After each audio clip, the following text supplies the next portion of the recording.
अस्सलामुअलैकुम। आज की इस वीडियो में हम बात करेंगे हिस्टोएक्रिल सॉल्यूशन के बारे में। हिस्टोएक्रिल सॉल्यूशन को हिस्टोएक्रिल ग्लू कहा जाता है क्योंकि इसमें active ingredient N butyl cyanoacrylate होता है और ये एडेसिव सॉल्यूशन होता है। एडेसिव सॉल्यूशन जो कि स्टिक कर देता है किसी भी दो टिश्यूज को, इसीलिए हिस्टोएक्रिल सॉल्यूशन हिस्टोएक्रिल ग्लू के नाम से जाना जाता है। हिस्टोएक्रिल ग्लू की एक वायल में 0.5 ml सॉल्यूशन होता है और ये दो फॉर्मेट्स में आता है। एक ट्रांसपेरेंट ग्लू होता है और ये एक हिस्टोएक्रिल ब्लू सॉल्यूशन होता है। हिस्टोएक्रिल ट्रांसपेरेंट ग्लू का इस्तेमाल वुंड क्लोजर के लिए इस्तेमाल किया जाता है। अगर किसी जगह स्किन लेसरेशन हो गई हो, स्किन में चीरा आ गया हो, स्किन फट गई हो, या इसके अलावा सर्जिकल प्रोसीजर्स, डेंटल प्रोसीजर्स और आर्थोपेडिक सर्जरीज में भी इसका इस्तेमाल किया जाता है। इसकी डिटेल हम आगे चल के इसी वीडियो में तफसील से बयान करेंगे। और हिस्टोएक्रिल ब्लू सॉल्यूशन का सबसे ज्यादा इस्तेमाल गैस्ट्रोइंटेस्टाइनल प्रोसीजर्स में किया जाता है, जो कि गैस्ट्रिक वेरेसिस को ट्रीट करने के लिए और गैस्ट्रोइंटेस्टाइनल ब्लीडिंग को स्टॉप करने के लिए हिस्टोएक्रिल ब्लू सॉल्यूशन का इस्तेमाल किया जाता है। अब हम तफसील से बयान करते हैं कि हिस्टोएक्रिल ट्रांसपेरेंट ग्लू का इस्तेमाल वुंड क्लोजर्स में, यानी कि जख्म को बंद करने के लिए, जहां पे स्किन लेसरेशन हो गई हो, स्किन फट गई हो, उसमें चीरा आ गया हो, तो उस वुंड को क्लोज करने के लिए, उस जख्म को सीने के लिए स्टिचेस लगाने हो या स्टेपलर स्टिचेस अप्लाई करने हो, तो स्टिचेस एप्लीकेशन यानी टांके लगाने से बचने के लिए वुंड क्लोजर के लिए हिस्टोएक्रिल ट्रांसपेरेंट ग्लू का इस्तेमाल किया जाता है। और अगर किसी शख्स को चेहरे पे चोट लग गई हो, तो चेहरे पे चोट लगने की वजह से जख्म तो ठीक हो जाता है लेकिन उसका निशान बाकी रह जाता है, तो उसके अल्टरनेट भी ये हिस्टोएक्रिल ट्रांसपेरेंट ग्लू का इस्तेमाल किया जाता है। इससे चेहरे पे निशान नहीं बनता और स्किन हीलिंग प्रोसेस भी बहुत तेजी से हो जाता है। और बॉडी पे ऐसी जगह जहां पे स्किन एप्लीकेशन थोड़ी मुश्किल हो और कॉस्मेटिक अपीयरेंस इंपॉर्टेंट हो, तो इस हिस्टोएक्रिल ग्लू का इस्तेमाल किया जाता है। और हिस्टोएक्रिल ग्लू का इस्तेमाल ज्यादातर माइनर लेसिरेशंस में किया जाता है, यानी माइनर कट लगे हों तो हिस्टोएक्रिल ग्लू उस माइनर कट पे अप्लाई कर दिया जाता है। दोनों एजेस यानी दोनों किनारों को आपस में जोड़ा जाता है और उसके बाद हिस्टोएक्रिल ग्लू का इस्तेमाल किया जाता है, जो कि वेरी थिन लेयर अप्लाई करनी होती है। हिस्टोएक्रिल ग्लू अप्लाई करने के बाद 30 सेकंड तक उसको एक ही जगह पे होल्ड किया जाता है और 30 सेकंड के बाद स्किन के दोनों एजेस को रिलीज कर दिया जाता है और उसके बाद किसी भी बैंडेज या ड्रेसिंग की जरूरत नहीं रहती। लेकिन ये बात भी जहन नशीन कर लें कि 5 से 7 दिन तक उस जख्म को पानी से बचाया जाता है, क्योंकि पानी लगने के या पानी के इस्तेमाल से हिस्टोएक्रिल ग्लू का असर खत्म हो सकता है और जख्म के दोनों तरफ के किनारे खुल सकते हैं। और हिस्टोएक्रिल ग्लू का इस्तेमाल मुख्तलिफ सर्जिकल प्रोसीजर्स में भी किया जाता है, जिसमें टिश्यूज को सील किया जाता है और स्यूचर को रीइंफोर्स किया जाता है और टिश्यू इंटीग्रिटी को रीइंफोर्स भी किया जाता है। इसके अलावा हिस्टोएक्रिल सॉल्यूशन का इस्तेमाल डेंटल एप्लीकेशंस में भी बहुत ज्यादा इस्तेमाल किया जाता है। अगर हम बात करें डेंटिस्ट्री में, तो डेंटिस्ट्री में डेंटल रिस्टोरेशन के लिए, जैसा कि क्राउन्स में और वीनियर्स का इस्तेमाल करना, जिन अफराद के दांत बहुत ज्यादा खराब हो चुके होते हैं और उस पर शाइन लाने के लिए या खूबसूरती लाने के लिए वीनियर्स यानी कि नकली दांतों का इस्तेमाल किया जाता है, तो वीनियर्स को इस्तेमाल करने के लिए भी हिस्टोएक्रिल ग्लू का इस्तेमाल किया जाता है, जो कि 10 से 30 साल तक इफेक्टिव रहता है। और डेंटिस्ट्री में ओरल टिश्यूज और स्मॉल इंसिजन, स्मॉल वुंड्स को भी क्लोज करने के लिए हिस्टोएक्रिल सॉल्यूशन का इस्तेमाल किया जाता है। इसके अलावा हिस्टोएक्रिल ग्लू का इस्तेमाल आर्थोपेडिक सर्जरीज में भी किया जाता है, जब किसी पेशेंट को कंपाउंड फ्रैक्चर हो जाए और उस पेशेंट की सर्जरी करनी हो और सर्जरी के दौरान बोन फ्रेगमेंट्स यानी कि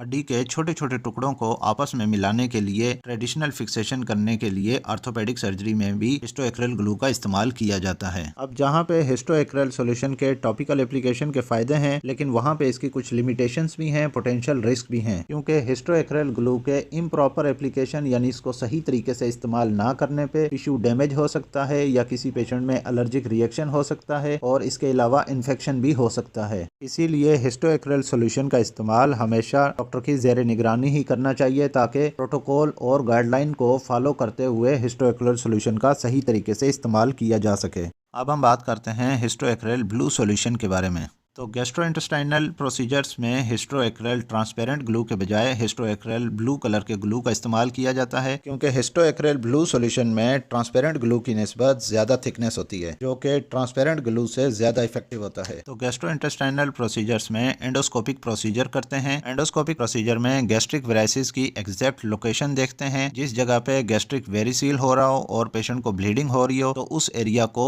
एंडोस्कोपिक स्कोप के जरिए हिस्टोएक्रिल ब्लू सॉल्यूशन वहां पे इंजेक्ट कर दिया जाता है, जिससे ब्लीडिंग स्टॉप हो जाती है। अगर हम बात करें गैस्ट्रोइंटेस्टाइनल वेरिसिस के बारे में, तो गैस्ट्रोइंटेस्टाइनल वेरिसिस ज्यादातर ऐसे पेशेंट्स में होता है जिनको लिवर डिजीज हो, जिनको जिगर का मसला हो और जिन पेशेंट्स को हेपेटाइटिस हो, और हेपेटाइटिस होने के साथ साथ सिरोसिस हो गया हो, यानी कि जिगर बिल्कुल सुकड़ गया हो। तो जिगर सुकड़ने की वजह से जितनी भी वेन्स और आर्टरीज होती हैं डायलेट हो जाती हैं। अगर इसको आसान अल्फाज में हम बात करें तो गिल्टियां सी बन जाती हैं, जिसकी वजह से नॉर्मली ब्लड फ्लो नहीं हो पाता, क्योंकि ब्लड फ्लो की ब्लॉकेज हो रही होती है, और ये सारा प्रोसेस पोर्टल हाइपरटेंशन कहलाता है। और ये जो वेरिसिस बनते हैं ये ज्यादातर इसोफेगस और स्टमक में बनते हैं। और अगर इन गैस्ट्रोइंटेस्टाइनल वेरिसिस को फौरी तौर पर ट्रीट ना किया जाए तो ये किसी भी टाइम ब्लीड कर जाते हैं या किसी भी टाइम फट जाते हैं, जिससे बहुत ज्यादा हैवी ब्लीडिंग होती है और अक्सर पेशेंट्स की इस हैवी ब्लीडिंग की वजह से जान भी चली जाती है। तो इन गैस्ट्रिक वेरिसिस को ट्रीट करने के लिए भी हिस्टोएक्रिल सॉल्यूशंस का इस्तेमाल किया जाता है। और इंडोस्कोपिक प्रोसीजर के दौरान इसोफेगस या स्टमक में किसी वेरिसिस के बहुत ज्यादा ब्लीड होने के चांसेस हों तो ब्लीडिंग होने से बचाने के लिए बैंड लाइगेशन की जाती है, जिसमें स्मॉल रबड़ बैंड्स का इस्तेमाल किया जाता है। लेकिन गैस्ट्रिक प्रोसीजर्स में हिस्टोएक्रिल सॉल्यूशन का इस्तेमाल करने का एक साइड इफेक्ट्स, एक नुकसान ये भी हो सकता है कि ये पेशेंट में स्ट्रोक कर सकता है। लेकिन doctors, physician, gastroenterologist risk to benefit ratio को ही फॉलो करते हैं। ये वीडियो आपको कैसी लगी कमेंट करके लाजमी बताइएगा। इस वीडियो को लाइक कीजिएगा और अगर आप इस चैनल पे नए हैं तो मेरे इस यूट्यूब चैनल मेडी हेल्थ एंटरप्राइजेस को सब्सक्राइब कर लें, ताकि हर नए आने वाली वीडियो का नोटिफिकेशन आपको मिल सके।